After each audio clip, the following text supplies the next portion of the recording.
આ સાથે કોર્પોરેટ જગત અને ઇન્ડસ્ટ્રીને જીએસટી રજિસ્ટ્રેશનના મોરચે મોટી રાહત આપવાની સરકાર તૈયારી કરી રહી છે.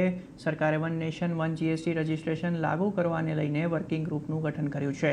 આ વર્કિંગ ગ્રુપ 30 દિવસની અંદર પોતાનો રિપોર્ટ સરકારને સોંપશે. જોકે આ લાગુ થઈ જશે તો કારોબાર માટે દરેક રાજ્યમાં અલગથી જીએસટી રજિસ્ટ્રેશન કરાવવાની જરૂર નહીં પડે. આ એક્સક્લુઝિવ સમાચાર વધુ વિગત માટે કરણ નિગાંધી આપણી સાથે જોડાઈ ગયા છે. કરણ, ખાસ કરીને જીએસટી રજિસ્ટ્રેશનને લઈને સરકારની શું તૈયારી છે?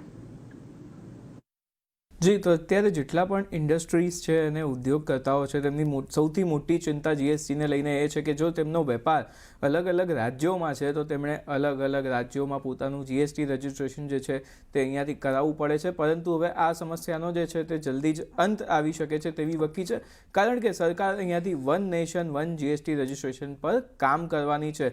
CBIC એટલે કે central board of indirect tax and custom જે વિભાગ છે તેમણે 11 સભ્યોની એક સમિતિ જે છે તે નક્કી કરી છે અને આ જે સમિતિ છે તે આ જે સમગ્ર મામલો છે તેની તપાસ કરશે, તેની સ્ટડી કરશે કે શું કોઈ પણ રીતે એ શક્ય છે કે એક જ પેનથી જે મલ્ટિપલ GSTIN રજિસ્ટર્ડ છે તેને આપણે લિંક કરી શકીએ અને પછી એક રીતે જ એક સેન્ટ્રલાઇઝ સિસ્ટમથી તેનું કામ ચાલે તે માટે કોઈ પણ એક સોલ્યુશન આવી શકે છે કે નહીં તેના પર અહીંયાથી કામ થઈ શકે છે. સાથે દેશના જે તમામ ટેક્સ જ્યુરિસ્ડિક્શન છે તેનું પણ જે સેન્ટ્રલાઇઝ કરીને એડમિનિસ્ટ્રેશન જે છે તેનું પણ આખું પ્રોસેસ જે છે તે અહીંયાથી સ્ટડી કરવામાં આવશે. સાથે જ આ જે વર્કિંગ ગ્રુપ છે તે 30 દિવસમાં પોતાનો રિપોર્ટ જે છે તે અહીંયાથી સરકારને સોંપી શકે છે અને ત્યારબાદ સરકાર અહીંયાથી આ મુદ્દે કોઈ પગલાં લઈ શકે છે. કેન્દ્ર અને રાજ્ય સરકારમાં અત્યારે તો જે જીએસટી કલેક્શન માટે જે છે તે વહેંચણી કરી દેવામાં આવી છે અત્યારની સિસ્ટમ મુજબ, તો જેને કારણે ક્યાંક ને ક્યાંક જે ઉદ્યોગો છે